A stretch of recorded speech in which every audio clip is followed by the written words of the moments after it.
నమస్తే. లైవ్‌లో జాయిన్ అయ్యారు జనసేన పార్టీ రాష్ట్ర అధికార ప్రతినిధి అడ్వకేట్ రజనీ గారు. వారితో మాట్లాడదాం. రజనీ గారు నమస్తే అండి. నమస్తే వాలి గారు. రజనీ గారు, సిట్ అధికారుల ముందు మద్యం స్కామ్‌కి సంబంధించి విజయసాయిరెడ్డి గారు, వైఎస్ఆర్ కాంగ్రెస్ పార్టీ మాజీ నాయకులు, మాజీ ఎంపీ విజయసాయిరెడ్డి గారు ఆయన రెండోసారి విచారణకు వస్తా ఉన్నారు.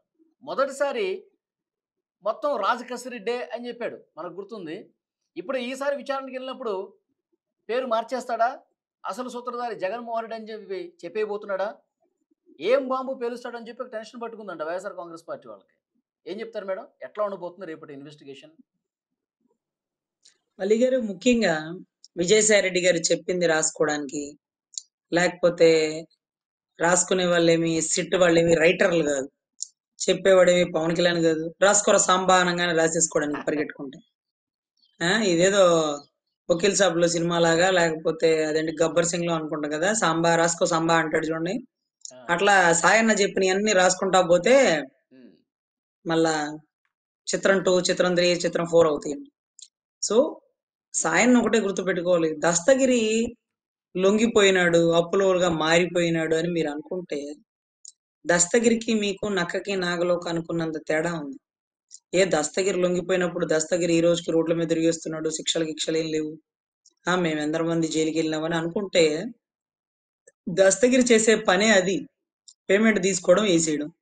ఇప్పుడు కోళ్ళు మేకల్ని నరికే వాళ్ళకి, మనుషుల్ని నరికే వాళ్ళకి ఎవరు వృత్తి వాళ్ళకి అట్లా.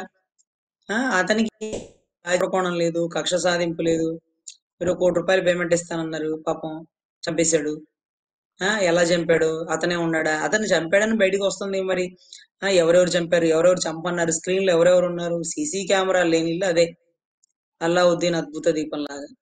ఎందుకంటే చిన్న చిన్న అపార్ట్మెంట్లకి, చిన్న చిన్న బ్యూటీ పార్లర్లకి, చిల్లర కొట్లకే సీసీ కెమెరా పెట్టుకుంటే, అంత పెద్ద ఇంటికి సీసీ కెమెరా పెట్టలేదు. ఓకే డన్, పెట్టుకోలేదు ఆర్థిక పరిస్థితి బాగలేక. కానీ చుట్టుపక్కల ఏ ఇంట్లో సీసీ కెమెరాలు లేవా? అంటే ఆ టైం నుంచి ఏ వెహికల్ ఎటు నుంచి పోవాలో. అసలు ఆ పులివెందులు వెళ్ళినప్పుడు వాళ్ళ ఇంటికి వెళ్ళానండి, అంటే లోపలికి ఇంటికి వెళ్ళాను. ఆ సంద అంతా నేను క్రాస్ చేసుకుంటే, క్రాస్ ఎగ్జామినేషన్ లో నాకు అనిపించింది, ఇలా వచ్చాడు, ఇలా వచ్చారు, ఇటుగాని రావాలి కదా. అటువైపు 2 కెమెరాలు, ఇటువైపు 4 కెమెరాలు, ఇటువైపు 8 కెమెరాలు, అన్ని బానే ఉన్నాయి. అవన్నీ ఎందుకు దీలా 3 హుటాహుటిన వెళ్ళిపోతున్నది ఉంటది కదా. సాయన్న బాగా నాకు గుర్తు ఏంటంటే, అదేంటి వివేకానంద రెడ్డి గారి మర్డర్ కేసులో గుండెపోటు కాదు, అదేంటిది గొడ్డలపోటు కాదు, గుండెపోటు, చాలా దుర్మరణం, చాలా బాధిస్తున్నాను, చాలా శోకిస్తున్నాను, అనివార్య మగు ఈ విషయాల గురించి శోకింపదగదు, పుట్టినవాడు గిట్టక తప్పదు, గిట్టినవాడు పుట్టక తప్పదు అంటూ ఒక మంచి భగవద్గీత శ్లోకాన్ని ఇచ్చినాడు సాయన్న. Sayanna A2, Jagananna A1. ఇది ఎప్పటికీ మార్పు లేదు. సిబిఐ కేసుల నుంచి, ఈడీ కేసుల నుంచి, ఎన్నో వాయిదాల నుంచి. అయితే నాకు అర్థం కాని విషయం ఏంటంటే, చెవిరెడ్డి భాస్కర్ రెడ్డి గారి పిఏ ఎవరైతే ఉన్నారో 30 ఏళ్ల పాటు చెవిరెడ్డి గారి దగ్గరే పనిచేస్తున్నాడు. అతని పేరు మదన్ రెడ్డి. ఏదో కానిస్టేబుల్ సంబంధించిన డ్యూటీలు, అది వదిలేసి ఇక్కడే చేస్తున్నాడు అనుకుంటా, గన్మెన్ గా ఆయన. సరే, అతన్ని పట్టుకొని వెళ్ళారు సార్. పట్టుకొని వెళ్తే చెవిరెడ్డి గారికి సంబంధించిన చాలా విషయాలు, చెవిరెడ్డి గారు చేస్తున్న ప్రయాణాలు, అంతిమ అడ్రస్, ఏ అడ్రస్ లోకి ఆయన వెళ్తున్నారు, అంటే అంతిమ లక్ష్యం, గమ్యం లాగా. అంటే బయలుదేరే చిత్తూరు నుంచి, కానీ ఎక్కడికి వెళ్తున్నారు? బెంగళూరులో ఏ ప్లేస్ కి వెళ్తున్నారు, కర్ణాటకలో ఏ ప్లేస్ కి వెళ్తున్నారు, దక్షిణాఫ్రికాకి ఇన్సేల్ వెళ్ళారు.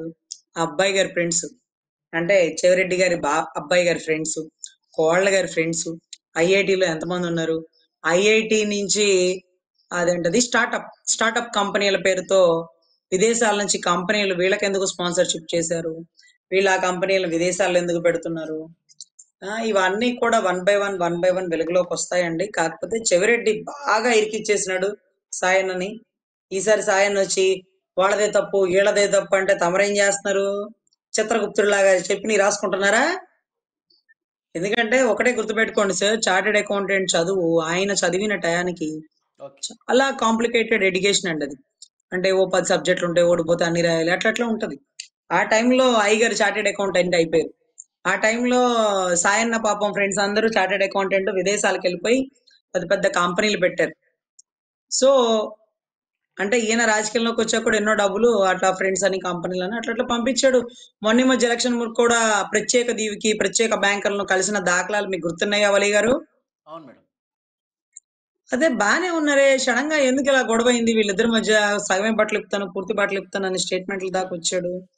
కానీ ఎక్కడ కూడా జగన్ నువ్వు అలాంటి వాడివి, జగన్ నువ్వు ఇలాంటి వాడివి, జగన్ జై బ్రాండ్స్ అధినేత అని చెప్పరు చూడండి. శంఖం, చక్రం, ధనుంజయ కృష్ణమోహన్ లాంటి వారే నోరు విప్పల. రాజ్ రెడ్డి నోరు విప్పితే అదే నా ఆఖరి రోజు అన్నారు. అసలు అసలు జగన్ గారు అంత ఇదిగా భయపెట్టేస్తారా? అంటే ఏమోనండి, సిన్నయ్య ఎట్ట చచ్చిపోయినాడో మీరు చూసినారుగా. అట్లంతా జరిగితే ఆ మాదిరిగా మాకు కూడా కొద్ది కొద్దిగా భయం అవుతున్నదండి అంటూ ఎక్కడికక్కడ కప్ చిప్ సాంబార్ బుడ్డిలాగా అయిపోయారండి. Um. So whatever it may be, liquor scam అంతిమ ఘట్టానికి వచ్చింది. కానీ ఏంటంటే జగన్ గారు కూడా ఎవరిని మనస్ఫూర్తిగా విచారించినా సరే జగన్మోహన్ రెడ్డి గారి పేరు మాత్రం చెప్పట్లేదండి. ఇప్పుడు వరకు చాలా వరకు అరెస్ట్ అయింది కదా మేడం. ఎప్పుడైతే విజయసాయి రెడ్డి గారు A1 మొత్తం చేసింది కర్మ కర్త క్రియ అంతా కూడా రాజకేశ్వరి రెడ్డి అని చెప్పాడు కదా, అప్పుడు కొన్ని ఆధారాలు మాత్రమే ఉన్నాయి. కానీ ఇప్పుడు చాలా ఆధారాలు సిట్టు సంపాదించింది, చాలా మంది అరెస్ట్ అయ్యారు. ఇప్పుడు మళ్ళీ పిలుస్తా ఉన్నారు విజయసాయి రెడ్డిని. ఇప్పుడు ఎట్లా ఉండబోతుందంటారు? జగన్మోహన్ రెడ్డి పేరు ఎవ్వరు చెప్పట్లా. ఇప్పుడు వరకు అరెస్ట్ అయిన వాళ్ళు ఎవ్వరు కూడా జగన్ పేరు తీసుకురాలేదు ఈ కేసులో. సార్ ఎవ్వరు తీసుకురాలేదు కాదు, తీసుకురారు. మరి ఏం చేస్తారు సిట్టు? అంటే వాళ్ళు చెప్పింది విని రాసుకుంటారా? వాళ్ళు చెప్పిన వాళ్ళ పేర్లు తీసుకొచ్చి నుంచోబెట్టడమేనా పని? సిట్ అంటే కూర్చోవడమేనా? నుంచొని చేసే పనులే ఉండవా? సిట్టు దర్యాప్తు చేయాలా. జే బ్రాండ్స్ ఎవరి పేరుతో జే ఉంది? ఎమ్మెల్యేలు ఎంతమంది పేరుతో జే ఉంది? ఎవరు ఇన్ని కోట్ల డబ్బులు వచ్చినాయి? ఎవరు విదేశాలతో ఎక్స్చేంజ్ చేయించుకున్నారు? ఎవరు ఎవరిని పక్కన పెట్టుకొని తిప్పుతున్నారు? సో ఇవన్నీ కూడా సిట్ దర్యాప్తు చేసి పట్టుకోవాలి. కానీ ఇతను చెప్పాడని అతను చెప్పాడని ఇతన్ని తీసుకొస్తే వాళ్ళదే అంటున్నారు.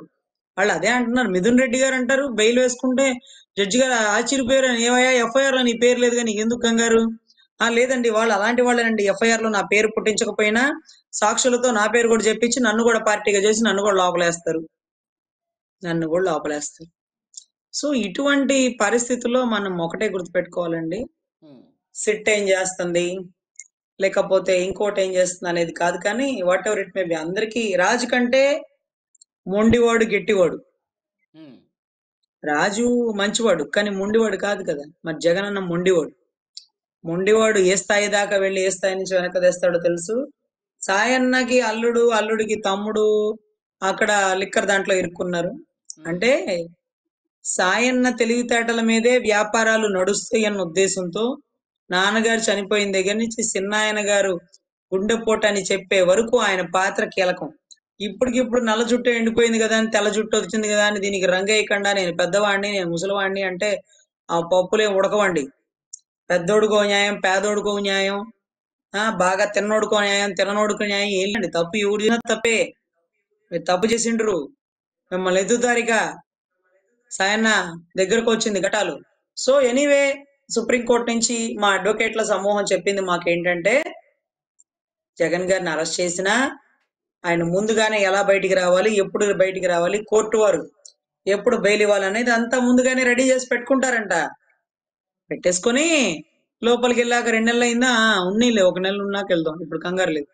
ఏంటంటే కవిత గారు ఎన్ని రోజులు ఉన్నారు, అంతకంటే ఎక్కువ రోజులు ఉండాలి. మనోజ్ సిసోడియా, కేజ్రీవాల్ గారు ఎన్ని రోజుల తర్వాత బెయిల్ పెట్టుకున్నారో అన్ని రోజులకి మళ్ళీ ఒక 10 రోజులు జరిగాక బెయిల్ పెట్టుకుంటే ప్రజల్లో సానుభూతి వస్తుంది. ఆ సానుభూతి ఎలా వస్తుందంటే, అది కూడా ఒక స్క్రిప్టే. మనం ఒక మర్డర్ చేసేటప్పుడు వేలు ముద్రలు పడకుండా ముందే చూసుకోండి, మనం లేకపోతే పుడిచిన వాళ్ళని బయటికి తెస్తారు అనే ఒక భయం ఉంటది చూడండి. ఆ మాదిరిగా గౌరవ జగన్ రెడ్డి గారు ఎవరైతే ఉన్నారో, దీంట్లో ఈ లిక్కర్, ఈ డిస్టిలరీస్ కి నేను పర్మిషన్ ఇవ్వలేదు, నా హయాంలో ఏ డిస్టిలరీస్ కి పర్మిషన్ ఇవ్వలేదు. మరి ఎప్పుడు ఇచ్చినారయ్యా ఇన్ని డిస్టిలరీస్ కి అంటే అదే చెప్తున్నానండి. ఏం చెప్తున్నానంటే, కాంగ్రెస్ ప్రభుత్వం ఇచ్చింది, దాని తర్వాత చంద్రబాబు గారి ప్రభుత్వం ఇచ్చింది, దాని తర్వాత వచ్చిన మా ప్రభుత్వం సంపూర్ణ మద్యపాన నిషేధం అనే కాన్సెప్ట్ తో ఏ డిస్టిలరీస్ కి మేము పర్మిషన్ ఇవ్వట్లేదు అని గొప్ప మెసేజ్ ఇస్తారు. సో దాని ఎఫెక్ట్, ఆధారాలు లేని పితిపట రెడ్ బుక్ పరిపాలన, లేకపోతే కీచపు పరిపాలన, లేకపోతే దీన్నే కక్ష సాధింపడ్డారంటూ ఏంటో చెప్పేస్తారు. సరే ఒక్కటే గుర్తుపెట్టుకోండి, వారు తప్పు చేశారని వారి మనస్సాక్షికి తెలుసు. వారు తప్పు చేశారని పలుసార్లు వారి మనస్సాక్షి వారిని నిలదీస్తుంటుంది. సో తప్పులు ఎవరు చేయకుండా లేరు. చేసిన తప్పులు దిద్దుకొని మన వల్ల తోటి వారికి సాధారణ ప్రజలకి ఎప్పుడూ అన్యాయం జరగకూడదు. సో అటువంటి విషయాల్లో 100% 100% జగన్ రెడ్డి గారు మీరు what ever it may B ఈ యుద్ధకాండలో, ఈ అరణ్యకాండలో, ఈ సుందరకాండలో అన్ని కాండల్లో మీ పాత్ర ఉంది కాబట్టి దయచేసి రాష్ట్ర ప్రజల్ని ఇబ్బంది పెట్టొద్దు. లా అండ్ ఆర్డర్ ని కాంప్లికేషన్ చెయ్యొద్దు. మీరు మీ ఇష్టం వచ్చినట్టు రైట్ మేడం. జనాల్లోకి వెళ్తే లిక్కర్ కేసు వెలికి తీస్తే అప్పుడు నన్ను అక్కడ అరెస్ట్ చేయాలని మీరేదో అంకుశంలో రాజశేఖర్ గారి లాగా, ఆ అంకుశంలో అదేంటిది రామిరెడ్డి గారి లాగా మీకోసం ఎవరో రాజశేఖర్ వస్తారని ఎదురు చూస్తూ ఇవంతా కలలు కనద్దు సార్. దీనివల్ల లా అండ్ ఆర్డర్ కి ఇబ్బంది అవుతుంది. ఆయనేమి అదేంటది తప్పుల్ని ప్రశ్నించేవారు కాదు, తప్పుల్ని ఎలా ప్రశ్నించాలో రాదు.